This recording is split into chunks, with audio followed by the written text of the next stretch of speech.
Shot Sunday night. Emma went to sleep Sunday night and never woke up. She was good looking, a cheerleader, and popular, and now she was dead, shot twice in the back while she was sleeping in her house. Even though she was a junior in high school, her boyfriend was in college on a football scholarship. They'd just broken up because there was too much distance between their hometown and the college campus to maintain a relationship. In addition, Emma had just found out that Caleb was dating other girls from his Facebook page. Physical inspection of the crime scene showed that Emma had been shot by someone standing outside the closed front door. Police questioned Emma's family and friends in an effort to discover the killer, but nothing turned up.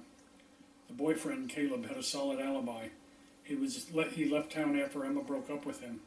His roommate confirmed that Caleb had been home since midnight, too soon to have shot Emma, and then driven back to college. The medical examiner determined the time of death to be between 10 p.m. and midnight based on the body temperature and the state of rigor mortis.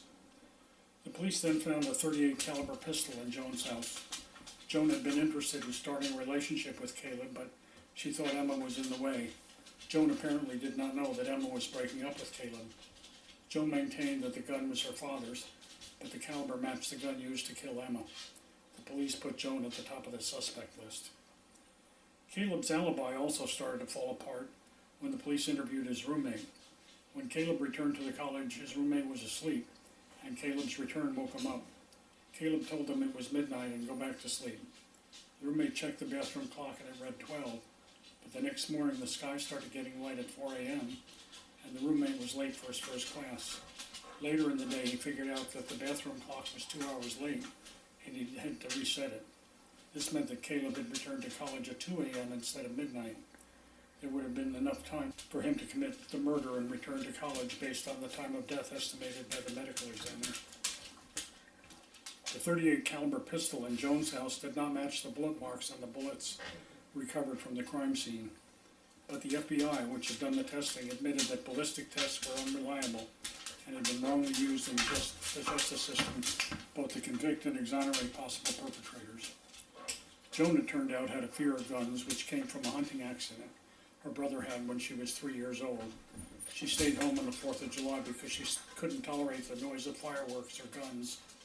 While she may have been capable of firing one shot, her phobia would have prevented her from firing twice.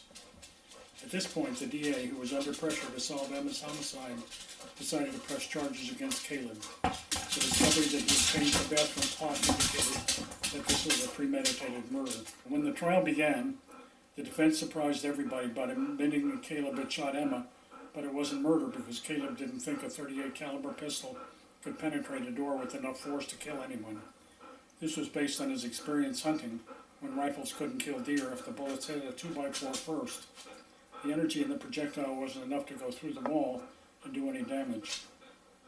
At worst, the defense maintained it was negligence. The jury, after deliberating for 9 hours, did not agree with the defense. They found Caleb guilty of murder and sentenced him to 50 years. He will be eligible for parole when he's in his mid-70s. That's it. Shot Sunday night.